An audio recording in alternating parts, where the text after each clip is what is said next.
Este podcast es posible gracias a nuestros patrocinadores K-School, Flat 101, SideSpect y Visual Website Optimizer. Gracias por su apoyo a la comunidad CRO y CXO.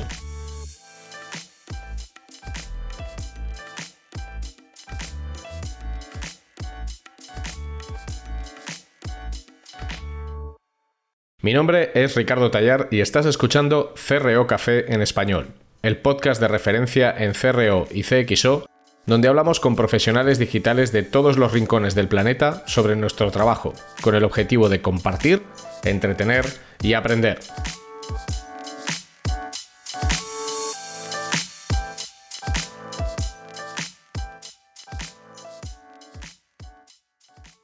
Episodio número 13 de CRO Café en Español. Y hoy nos acompaña Laura Rodríguez, que es Head of Digital Analytics and CRO en El Corte Inglés. Laura y yo vamos a hablar en este episodio de cómo se trabaja el CRO, los datos, la táctica de acciones digitales en una organización tradicional y con una marca tan arraigada para la mayoría de nosotros como es El Corte Inglés. Te recomiendo escuchar atentamente porque esto es canela en rama. Si te gusta este podcast, suscríbete en tu aplicación de podcast favorita y danos toneladas de amor y afecto compartiendo y comentando nuestro contenido en tus redes sociales, lo que incluye los botellones y los patios de colegio.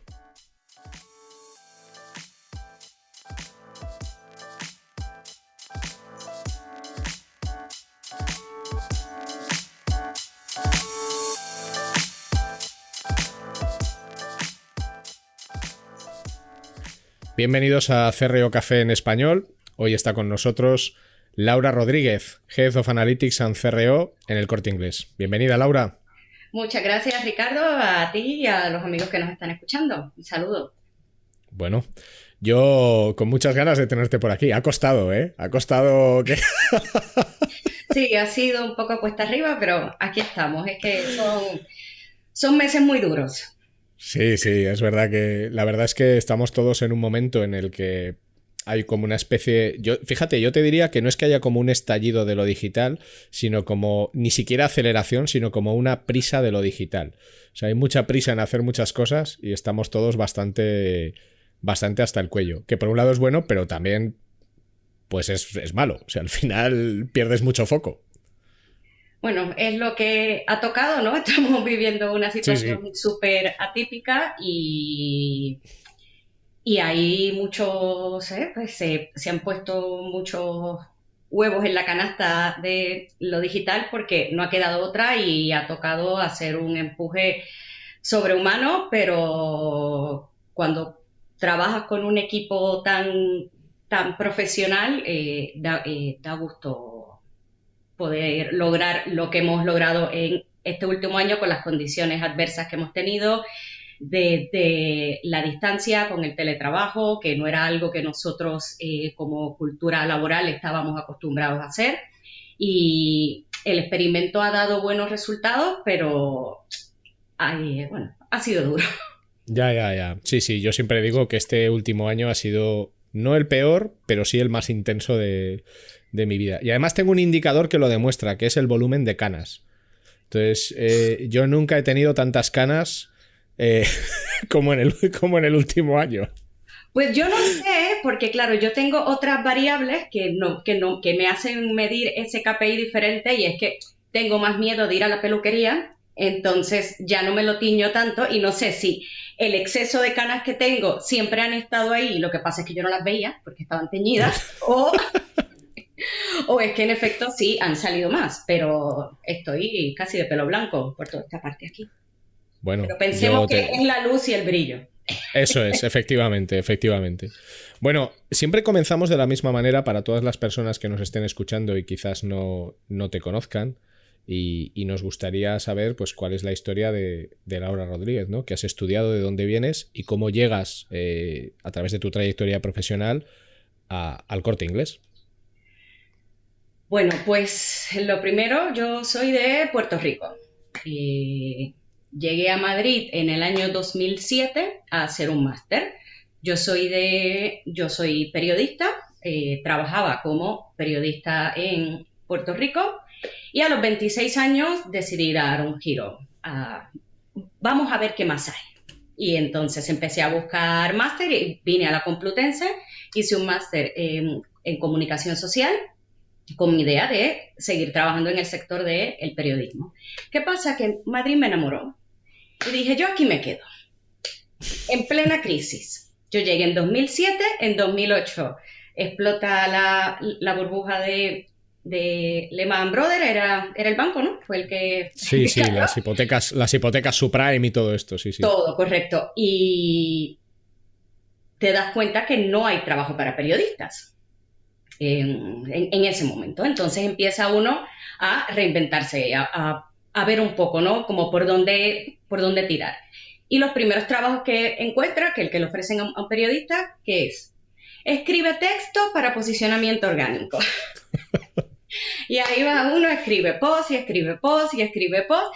¿Qué pasa? Que te empiezan a dar acceso a Google Analytics para ir viendo cómo van tus contenidos. Y en ese momento te das cuenta, por lo menos yo, que decía, es que esto es un mundo. O sea, ahí está todo. Y yo, como la vena periodística al final nunca la pierdes, yo siempre decía, estos son la gente contándote una historia. Hay una historia ahí con números. Una historia de por dónde vine, cómo llegué, cómo te encontré, qué me dio problema, por dónde me fui, qué estás haciendo bien, qué era lo que yo quería hacer y no me dejaste, o qué estás haciendo bien para yo poder hacer lo que quería hacer. Y digo, pero si estás con gente contándote historias, digo, vamos a ponerle voz a estos números. Y yo siempre he dicho, bueno, pues al final eres analista digital, pero lo que estás haciendo es poniéndole voz a los usuarios del canal, ya sea de una web o de una app o de cualquier otro activo digital. Y bueno, con todo... Sí. No, te digo, y a partir de ahí claro, dices, madre mía, esto de los datos digitales, qué pasada. Eso, entonces ahí empecé a trabajar en una agencia, en Kanji. Allí estuve, puedo decir, casi 3 años. Empecé como community manager, porque todos tenemos un pasado como community manager.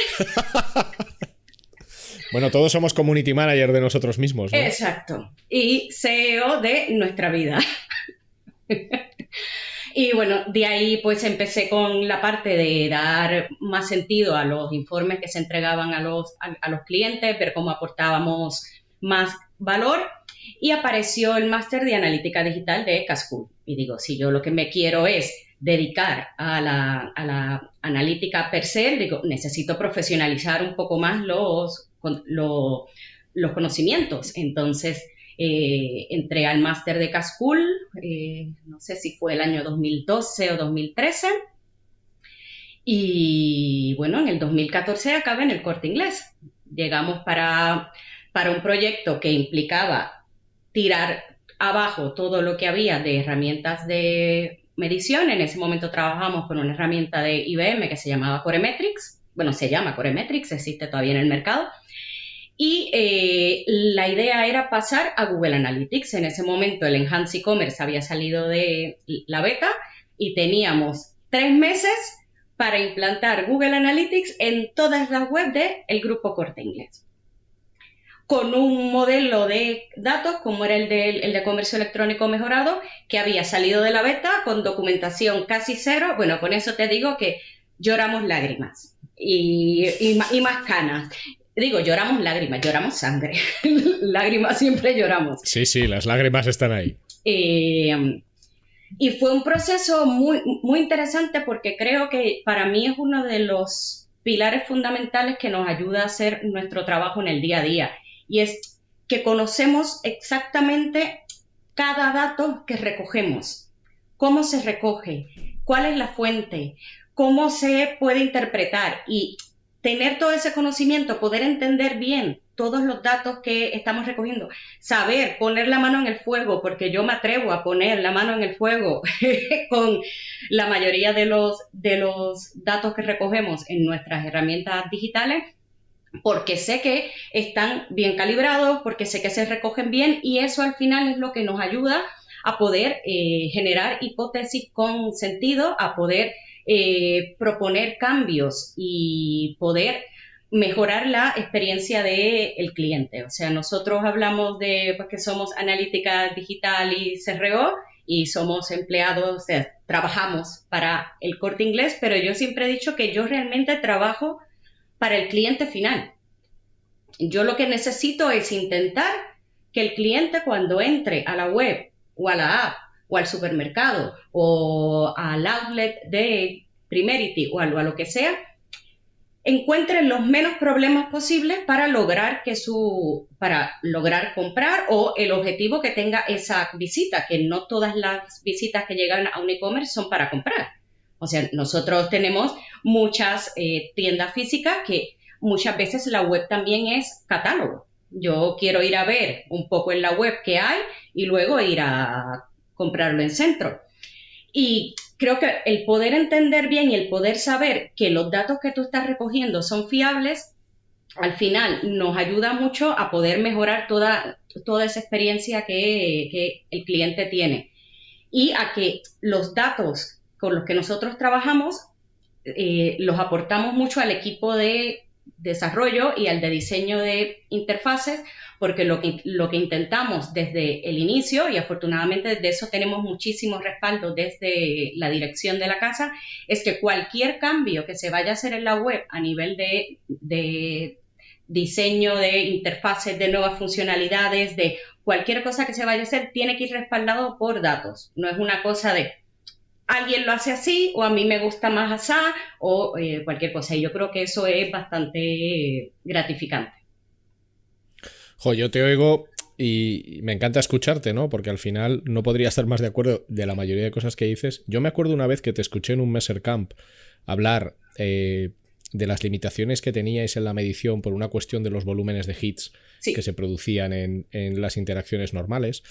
Y me llamó la atención algo muy en positivo, pero que se escucha pocas veces, que es precisamente algo que acabas de decir, que es el nivel de precisión y exactitud que hay en la extracción del dato, que al final un poco es lo que te garantiza la fiabilidad de los datos que vas a consultar, porque yo creo que uno de los grandes problemas que tenemos en la analítica digital hoy día es que muchas implementaciones están mal hechas.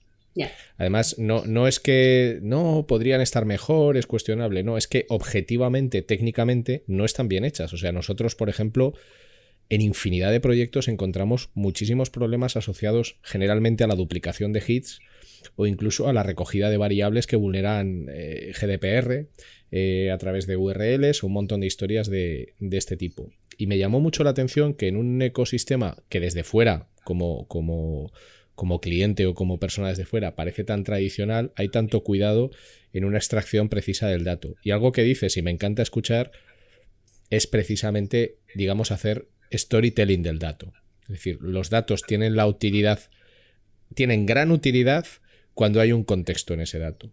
Si no hay un contexto... Sí, quería hacer un inciso porque cuando hablamos de precisión del dato, no significa que recogemos el 100% de las cosas, que mucha gente se cree que cuando hablamos de datos precisos es porque tenemos el 100%, ¿no? Sabemos que las herramientas de analítica siempre tienen un sesgo, se quedan cosas fuera, pero lo importante es saber que con los datos con los que estás trabajando, con los datos con los que estás generando hipótesis, con los datos con los que estás impulsando cambios o intentando mejorar para que el cliente tenga menos problemas, son datos correctos. Sí, sin duda. O sea, es verdad que hay, y evidentemente, aunque tengas la versión profesional de cualquier herramienta de analítica digital, hay cosas que se quedan fuera y más que se van a quedar claro, yendo hacia un cookieless world, ¿no? que tenemos ahí delante. A mí algo de lo que me apetece mucho hablar hoy contigo es precisamente de cómo es trabajar en una organización aparentemente, y digo aparentemente porque yo nunca he trabajado ni en el Corte Inglés ni para el Corte Inglés, de momento. Desde fuera parece una organización tradicional, o sea, al final es una marca que en España tiene un nivel de arraigo brutal y que está muy vinculada pues a un modelo de comercio muy tradicional, muy de ir y tal, y me parece, sobre todo en tu caso que tienes ya unos años de experiencia dentro, me parece brutal ese proceso por el cual una organización decide pues tener esa exactitud de dato, trabajar de una manera muy proactiva el CRO.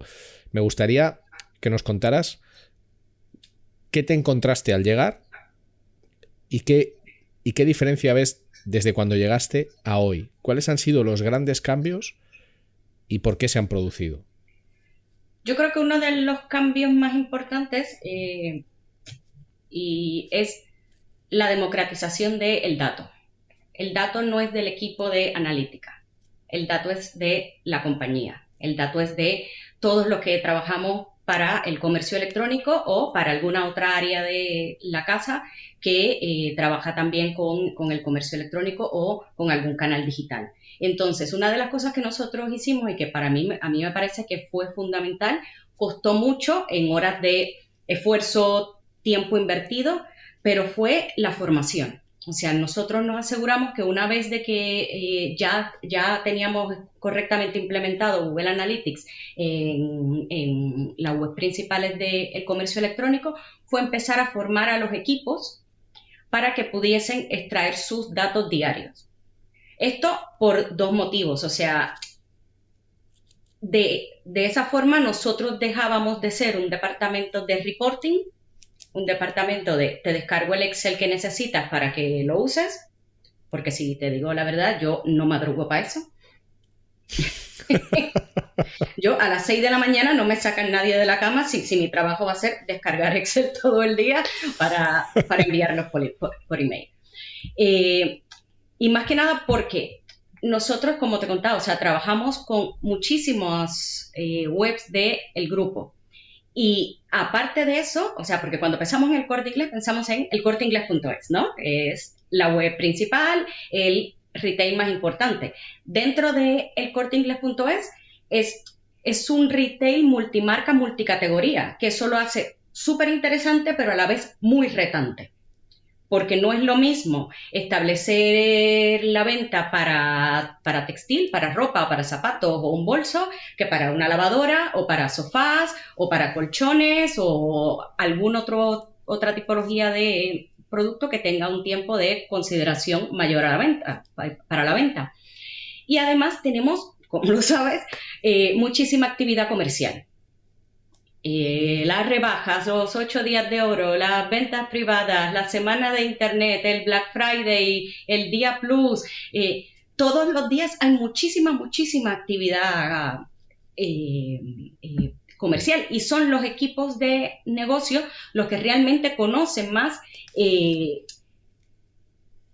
por ejemplo, para alguna promoción en concreta, cuánto stock tenían o cómo estaban a nivel de precios y eso les ayuda mejor a poder entender sus datos, cosas que si yo estoy en un departamento de área de servicio, voy a ver ese Excel que para el informe que ellos tienen que sacar para el día a día y no lo voy a poder interpretar quizás con la misma precisión que lo puede interpretar alguien del equipo de negocio.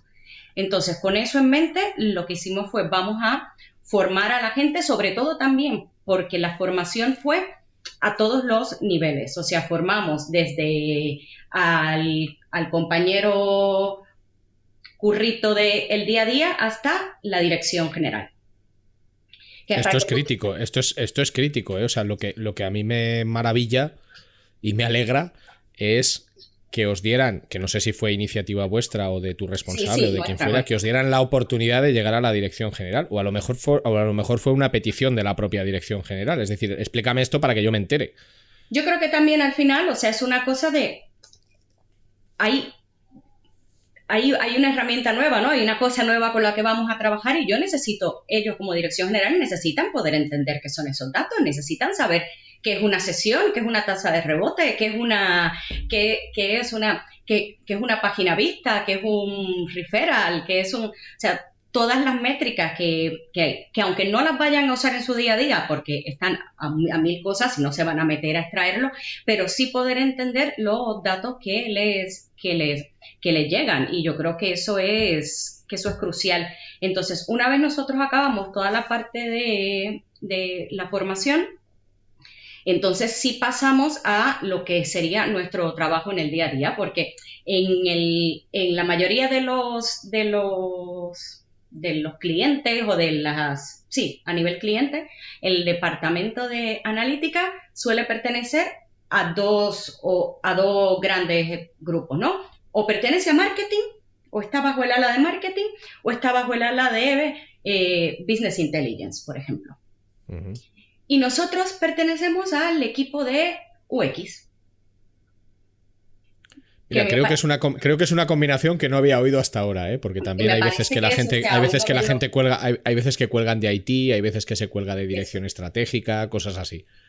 Nosotros pertenecemos al equipo de UX, lo cual es súper interesante porque nos permite no solo compartir con nuestros compañeros desarrolladores y los compañeros que son de el diseño de interfaz, cosas que nosotros vemos que en los datos están un poquito que tú dices, uy, aquí yo creo que estamos teniendo algún problema en esta página. ¿Será este botón, no esto? Entonces tienes oportunidad para hacer brainstorming, para también coger el feedback de la gente de diseño, para que nuestros compañeros de desarrollo de frontal nos aterricen un poco, que eso es muy importante, porque dices, si hacemos este cambio ya verás cómo...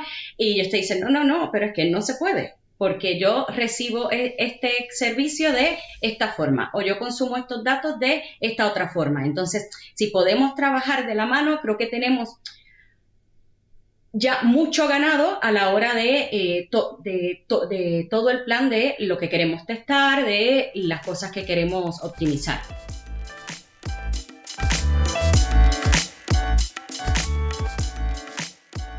Si necesitas ayuda profesional para mejorar la conversión de tu negocio digital, tu mejor opción es contar con Flat 101. En Flat 101 somos especialistas en el diseño, desarrollo y optimización de servicios y productos digitales y podemos darte soporte en todas las áreas técnicas que intervienen en la conversión. Más de 15 años de experiencia profesional en más de 500 proyectos de conversión para multinacionales y startups a tu servicio, con el mejor equipo de profesionales CRO que vas a encontrar. El resultado nos importa y el cómo conseguirlo también. En Flat 101 estamos listos para ayudarte.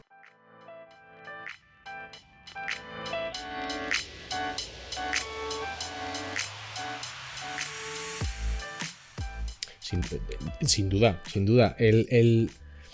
Con todo esto que me cuentas, quizás lo que me gustaría saber que nos puedas contar es cómo es un proceso de CRO dentro del Corte Inglés. O sea, porque al final, claro, hemos empezado... A mí hay algo que me parece súper interesante, que es que la gente de UX esté directamente vinculada al mundo de los datos. Al final son las dos disciplinas principales que intervienen en el CRO. Es decir, yo necesito entender los datos para retroalimentar mis acciones que acaban siendo, en muchísimas ocasiones, un tema de frontal. Acaban siendo un tema de front, de cómo yo cuento las cosas, de cómo yo presento las cosas o de cómo genero flujos o procesos de navegación diferentes. O sea, entonces, en ese sentido me parece súper interesante. ¿Cómo es un proceso de CRO estándar en el Corte Inglés? ¿Cómo lo trabajáis vosotros?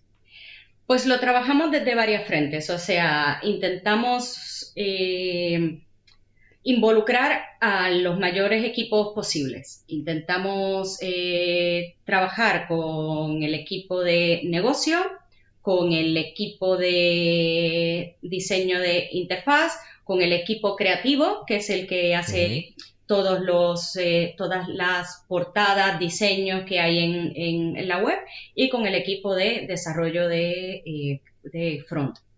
Y entonces, lo que vamos haciendo es lo típico que se hace siempre, ¿no? Pues ideas para testar. Ideas de alguien me dice, oye, a mí me gustaría hacer este cambio, porque entonces yo voy recibiendo feedback de cosas que quiere hacer negocio, cosas que quiere cambiar UX, cosas que quiere cambiar creatividad, cosas que le gustaría probar al de desarrollo de front.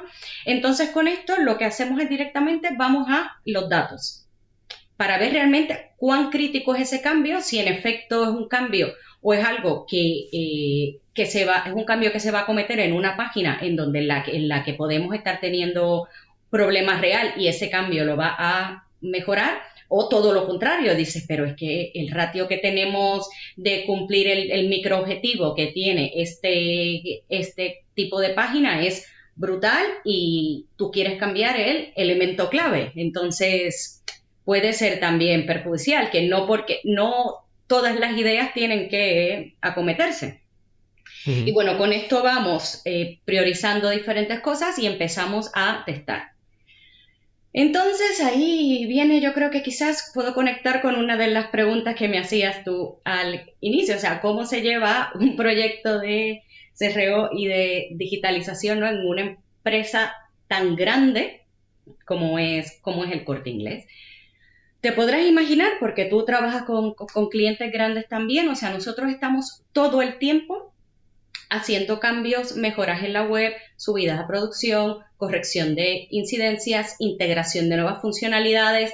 Entonces, todo eso yo creo que lo más complicado a veces es ir dándole seguimiento a todas las cosas nuevas que se ponen en la web, porque tienes que ir viendo cuál es el impacto que todos esos cambios van teniendo. Y ver si también tenías un test en agenda que querías testar esto, pero justo se va a subir un cambio también para la ficha de producto. O sea, cómo podemos compatibilizar todas esas cosas, porque al final no es un producto estático que salió en el año tal y ahí se quedó esa web y vamos probando poquito a poco. O sea, nosotros estamos integrando funcionalidades nuevas todas las semanas y eso es súper bien, yo creo que es súper bueno, pero a la vez hace que sea más cuesta arriba el poder ir dando seguimiento de el impacto que tiene cada pequeño cambio. Entonces, lo que yo intento con esto es cuando les hablo a los diferentes equipos, es el CRO no es un botón mágico. No hay un gran cambio que tú digas, este es el cambio y con esto vamos a aumentar en un punto porcentual la tasa de conversión. Pues si fuera así, seríamos todos millonarios. Bueno, pero no. Todavía seguimos madrugando a las 6 de la mañana, así que... Pero es que el ratio... O sea, yo no sé cuántos años llevo diciendo, o sea, el ratio de conversión es la métrica más tramposa que hay. Hombre, claro. De hecho, para mí es el peor indicador para medir el éxito de un proyecto de conversión, porque el ratio de conversión es una métrica muy fácil de manipular, sobre todo manejando las fuentes y los medios de tráfico. O sea, es muy fácil de manipular. Para mí el indicador real de cualquier proyecto de CRO tiene que ser la eficacia, la rentabilidad, ¿vale? Generalmente un KPI compuesto por varias métricas dependiendo de cada organización. Y luego es lo que dices tú, o sea, en general la conversión es una consecuencia de hacer muchas pequeñas cosas bien. Correcto. Y no sé cómo lo verás tú, me llama la atención esto que has contado, no sé cómo lo verás tú, pero a veces yo creo que hay en las organizaciones y nosotros a nivel profesional una excesiva obsesión por la medición. Y esto es un problema porque no se le puede atribuir a todo algo. Yeah. O sea, en las decisiones que tomamos las personas, en nuestra relación con los productos o con los servicios, sigue habiendo capas de incógnita grandes. Y no todo se puede medir. Que a lo mejor es decir, madre de Dios, Ricardo, con lo que tal de los datos y patatín y patatán. No. Es que no todo se puede medir. Y de hecho, a veces el excesivo celo en querer medir absolutamente todo acaba siendo contrario para el propio proyecto. No sé cómo haces tú, por ejemplo, para racionalizar los datos. Es decir, chico, no tengas tanta obsesión por medir absolutamente todo, porque como bien dices tú, si cada semana yo tengo 20 releases y aparte son los 8 días de oro y tengo un problema y tengo un problema en Twitter porque ha aparecido en un anuncio no sé qué cosa y esto no ha gustado, o tengo al revés un hype porque no sé quién ha hecho no sé qué cosa y ha funcionado todo mejor todavía, ¿en qué medida vamos atribuyéndole a todo parte de ese éxito? Es que hay una parte que no es objetivamente calculable. A ver, lo que nosotros hemos intentado hacer es, hemos dividido, ¿no? Trabajamos, esto ya en mi cabeza, ¿no? Pero yo trabajo con bloques de páginas en función de su objetivo, ¿no? Pues, ¿cuál es el objetivo que tiene para el negocio? Porque siempre al final es un negocio, ¿no? ¿Cuál es el objetivo que tiene para el negocio? Una portada. ¿Cuál es el objetivo que tiene para el negocio? Un listado. ¿Cuál es el objetivo que tiene para el negocio? Un filtro. ¿Cuál es el objetivo que tiene? Una ficha de producto, una página de registro, una página de cesta o una página de checkout. Entonces, cualquier cambio que nosotros vayamos a ir haciendo, que vamos testando, que vamos viendo, el éxito o fracaso de ese test lo vamos midiendo en función del microobjetivo de ese tipo de página. Si, por ejemplo, el más clásico, ¿no? ¿Cuál es el objetivo de una ficha de producto? Que el cliente añada la cesta. Ya luego, si compra o no, ya no es responsabilidad de la ficha de producto, porque te lo pensaste y lo dejaste para más tarde. El banco te denegó el pago o cualquier cosa pudo haber pasado, pero la ficha cumplió su objetivo, que es añadir a la cesta.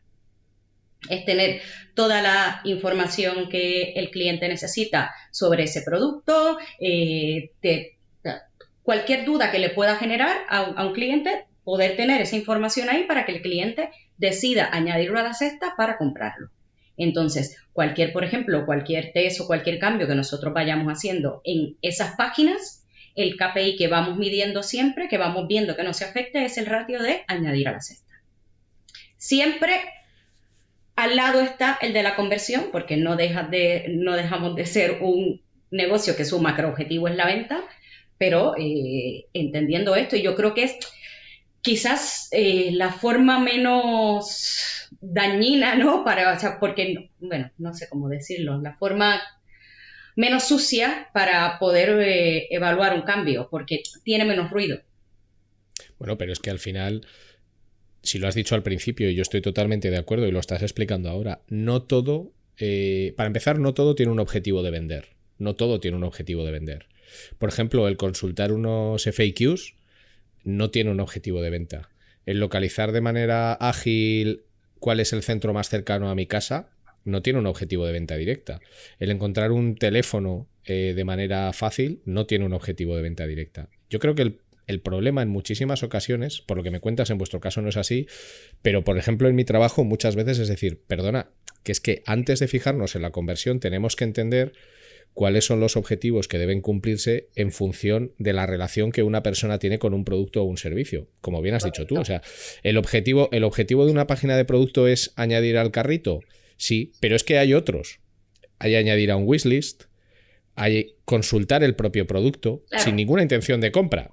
O sea, sin ninguna intención de compra. O sea, es decir, y se da un efecto muy showroom en algún tipo de productos que has dicho tú. O sea, yo lo voy a mirar en la web y luego ya veré si me acerco o no, físicamente. En el caso de que haya tiendas. O yo voy a ver lo que hay, tengo aquí un componente de pajareo, sobre todo en lo que es el mundo moda o cuando hay promociones como las que manejáis vosotros de los 8 días de oro o determinados tipos de outlets, cosas así.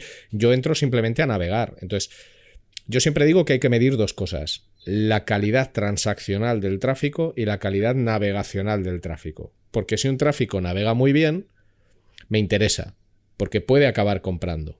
Entonces, no hay que mirar única y exclusivamente la venta, porque correcto, la venta muchas veces es una consecuencia. Yo creo también otros retos interesantes, por eso te digo que no nos aburrimos, porque tenemos tanto que hacer y tantas novedades. Por ejemplo, pienso así en voz alta, el servicio de supermercado, ¿no? Puedes comprar a través de la web supermercado de lo que llamamos compra planificada, que es tu compra con tus 60 artículos en la cesta, donde pues navegas por más listados es posible, usas más el buscador, comparas ofertas, etcétera. Y luego está el servicio que tiene el Corte Inglés de supermercado entrega en el día, que te lo traen a tu casa en 2 horas. Son hasta 15 productos. Entonces, al final, la navegación para comprar con entrega en el día versus la compra planificada es diferente. ¿Cómo optimizas el supermercado? ¿Para cuál de las dos navegaciones? ¿Para cuál esto? Entonces, todos los cambios que se van haciendo, viendo, vale, es que para comprar en el día se utilizan más estos elementos de navegación. Y para la compra planificada se utilizan más estos otros elementos de navegación. ¿Significa que tienes que destacar más unos sobre otros? No. Y creo que es uno de los... O sea, al final, al ser un negocio tan diverso, los cambios que se hagan tienen que ser lo más homogéneos posibles y decir, es que tiene que servir para todo. Totalmente. De hecho, tú has dicho antes que hay varios negocios digitales. una cosa que a mí me llama mucho la atención en algunas organizaciones es que los aprendizajes que se obtienen en algunos negocios digitales a veces no se aplican en otros. En vuestro caso hay, digamos, vamos a llamarlo un repositorio de conocimiento, una serie de buenas prácticas que se identifican, que se intentan aplicar en todos los negocios digitales, o cada uno funciona a su bola. Sí, suelen tener más o menos una estética común o vamos viendo si esto funciona aquí, vamos probando en cualquier otro, pero también entendiendo que cada negocio tiene su público objetivo, tiene su público con sus curvas de aprendizaje diferentes, tiene un tipo de negocio distinto, o sea, no es lo mismo un cambio que tú puedas hacer para impulsar la venta o para mejorar la experiencia de compra de un sofá versus lo que haces para una web como Primerity, que es de oferta flash, en donde tienen ya ese servicio, ese sistema, esta urgencia, porque las ofertas duran unos días y tienes si quieres aprovecharlas, tienes que comprar en esos días. O la tienda en casa, que viene más de un público de compra el catálogo, de los infomercial, que ya de por sí eso da para otro podcast por sí solo. O sea, sí, por favor. Yo soy súper fan. Ay, pero a mí me encantan. Yo creo que la vida sin cosas como la teletienda es muy triste. Yo soy súper fan, o sea, esos anuncios que empiezan en blanco y negro, todo tétricos, y empiezas, que se le cae el huevo a la persona así, el zapato, y luego tienes una zapatilla que el huevo se cae encima y no se rompe. Es que es todo un drama absoluto, esas imágenes de que hay gente que está, que yo dices, háztelo mirar, porque hay gente que está cortando un huevo y no es capaz de cortar un huevo, y es en plan, Dios mío, no puedo cortar un huevo, y es, no te preocupes, Mike, ha llegado el cortahuevos 2000, no sé cuántos, es fantástico, y lo maravilloso es que funciona. O sea, pero es que yo veo esas cosas y digo, ¿cómo yo es posible que haya sobrevivido sin eso?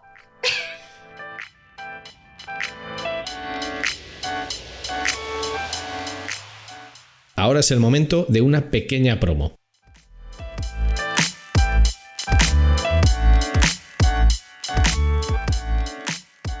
SideSpec te ofrece una solución única a nivel mundial en el campo del testing A/B, la personalización y la recomendación para tus usuarios. SideSpec funciona de forma server-side, sin necesidad de scripts de ningún tipo, lo que garantiza un rendimiento óptimo. La solución de SideSpec elimina retrasos y la posibilidad de cualquier efecto flickering. Y esta aproximación también garantiza que la actual y las futuras reglas de seguridad de cualquier navegador como ITP y ETP no impactarán en tus experimentos. Para más información, visita sidespect.com.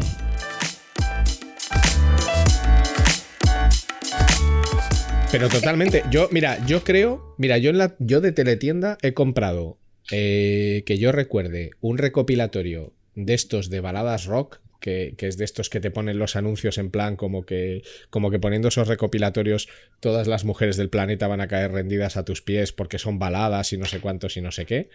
Y creo que una vez me compré una vez me compré un cacharro para hacer abdominales mientras estás descansando, que es la mentira más grande del mundo, o sea, no es verdad, pero claro, tú te lo crees, o sea, al final pero vamos a ver, y encima cuesta 4 perras, ¿cómo no va a funcionar? Luego, claro, cuando lo recibes y te lo pones en los abdominales dices, joder, pues por esto cuesta 4 perras, ¿no?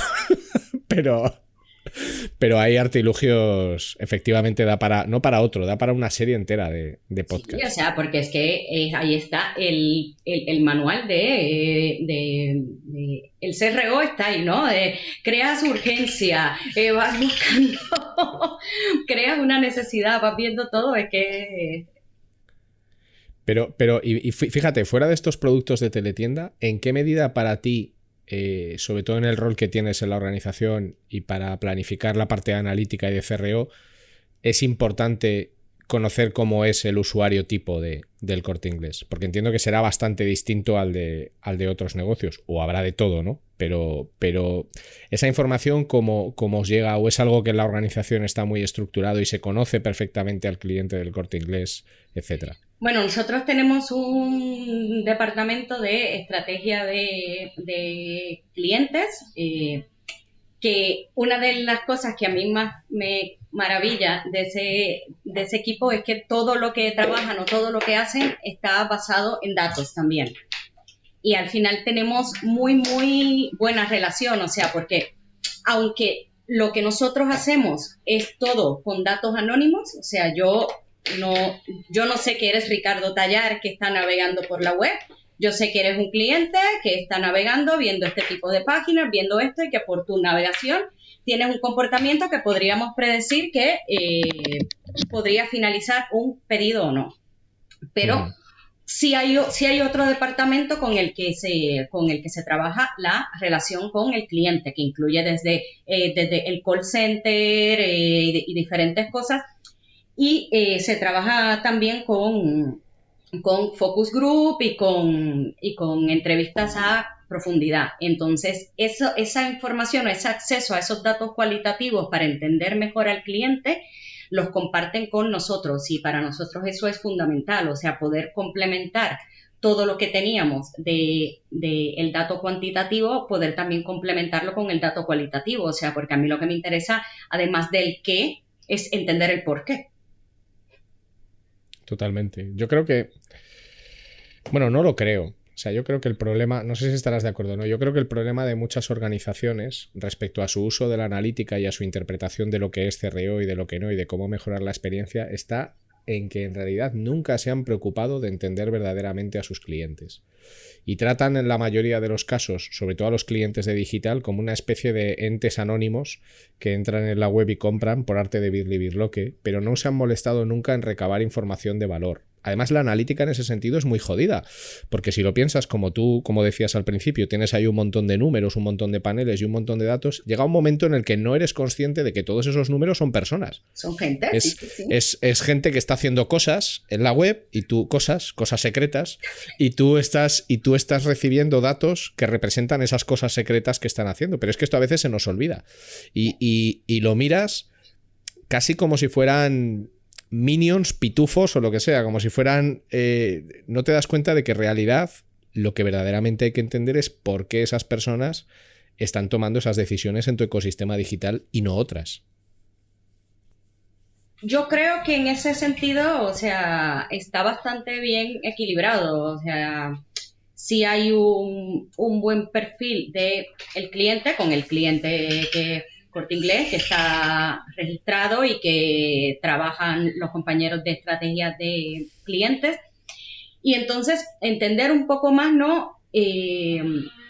Diferentes objetivos o cosas que vienen a hacer en la web, a nosotros nos ayuda a poder segmentar todos esos minions que comentas tú, sin olvidarnos de que son personas. O sea, yo a veces, por ejemplo, veo cosas en los números y digo, ¿y esto por qué está pasando? Y entonces me cojo el móvil y empiezo a hacer yo todos los procesos y todas las compras o cosas y vas diciendo, y dices, ah, claro, esto me está pasando a mí también.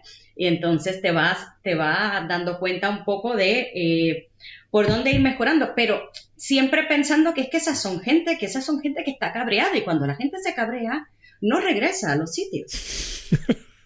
Totalmente. ¿Los datos que recogéis en la capa de analítica digital se utilizan para las experiencias físicas de compra o son cosas que se trabajan de manera totalmente separada? Te puedo decir que hay mucha sinergia entre todos los departamentos. Me encanta tu corrección política, pero bueno, la entiendo, ¿vale?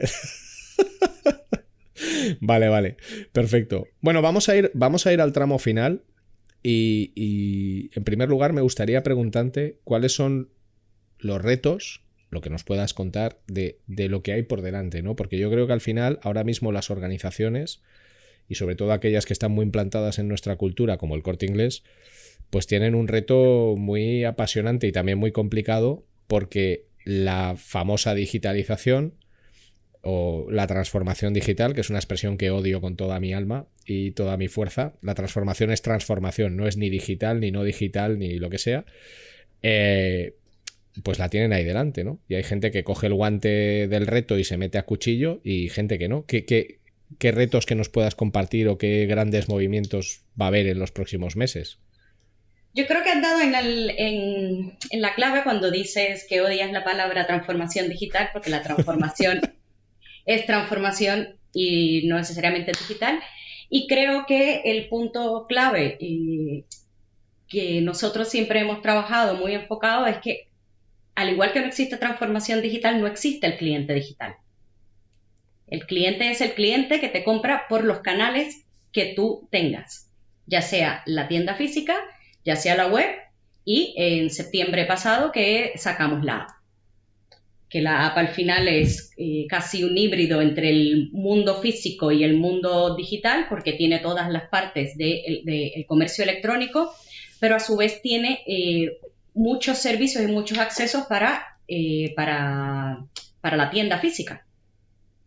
Entonces yo creo que en estos momentos hacia donde estamos trabajando todos, y es por obvio, es cómo podemos hacerle a nuestro cliente que su experiencia sea lo más cómoda posible. No necesariamente tiene que ser que pueda hacer las cosas lo más rápido posible, porque no siempre algo rápido es algo bueno, sino que sea lo más cómodo posible, que no pase trabajo, poder entender todos esos puntos de contacto que tenemos con nuestro cliente, desde las campañas de captación de marketing, desde sus visitas a nuestros canales digitales y su visita a nuestros canales físicos, a lo que serían tiendas, cómo podemos ayudarle a sentir que es todo lo mismo, que es todo lo mismo, que es un mismo ecosistema donde puede tener todo, porque algo bueno que tiene el Corte Inglés, que en el Corte Inglés hay todo.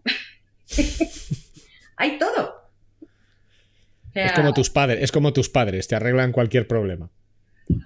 Más o menos. Hombre, hay un rollo ahí, es curioso porque yo me acuerdo que mi madre siempre me decía, bla, bla, bla, bla, lo que sea, cómpralo en el Corte Inglés, porque si tienes un problema sabes que te lo van a devolver. Y esto es curioso cómo ha funcionado a lo largo de los años. Bueno, de hecho acabó siendo algo que han copiado muchísimos comercios, como un diferencial real de valor. Es que es el valor añadido que hay, o sea, la comodidad de saber que si compro algo a través de un canal digital, tengo un sitio físicamente a donde ir, que quizás otros grandes pure players eso no lo tienen, entonces tengo que quejarme ante un robot. Sí, bueno, yo entiendo que esto lo dices por una empresa cuyo CEO se llama Jeff. Es que soy malísima para los nombres. Vale. Sí, de acuerdo. Laura, para terminar, me gustaría que nos compartieras alguna experiencia vital tuya que creas que es importante o interesante que todo el mundo viva alguna vez, o algo que a ti te ha sido muy útil y que le recomendarías a cualquier persona. No tiene que ser necesariamente profesional, ¿eh? Ay, Dios mío, ¿cómo me pones aquí? Ahí te he pillado en fuera de juego. Sí. Estás viendo toda tu vida pasar así por delante diciendo, madre mía, qué cosas he hecho yo en mi vida que crea que son buenas de compartir para cualquier persona y le pueden aportar algo. No sé si es una experiencia, o sea, no sé, sí, pero bueno, algo que me decía mi madre cuando yo era pequeña y que lo sigo utilizando yo a rajatabla es que en el sitio en donde trabajes no te importe coger un atasco por la mañana. O sea, que uno, por eso te decía que aquí en Madrid, si vas en transporte público, pues puede que no tengas el atasco, pero que no te cueste madrugar. O sea, que cuando te levantes por la mañana y te levantes, todos nos levantamos con sueño, eso es normal, pero que te levantes con ilusión, con ganas de ay, estoy haciendo algo divertido, estoy pasándomelo bien. O sea, intenta que tus horas laborables te lo pases bien. Si no te lo pasas bien, gracias y próximo punto. Vale, te lo compro.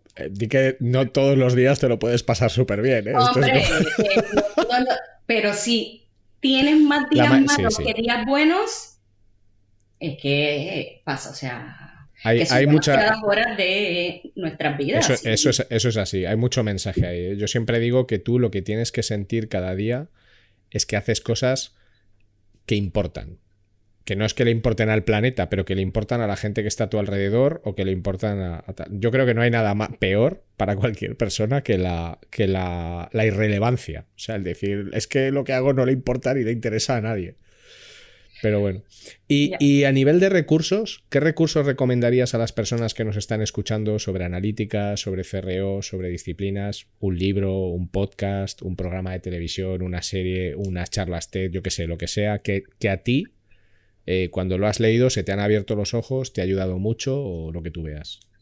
A mí o sea, yo siempre intento que o sea, que intentemos ver el CRO como un campo de la sociología o de la psicología, o sea que además de leer libros o podcasts o cosas de analítica o de datos o de herramientas o de esto, que intentes buscar o tratar de adquirir conocimientos que te ayuden a entender cómo piensa la gente o cómo actuamos, cómo actuamos y por qué tomamos ciertas decisiones y en qué momentos tomamos ciertas decisiones o qué es lo que nos empujan, porque creo que entendiendo un poquito mejor cómo nos comportamos los seres humanos, podemos entender un poco mejor esos datos y podemos intentar que la experiencia de nuestros clientes en nuestros canales digitales sea lo más placentera posible o con las menos fricciones posibles.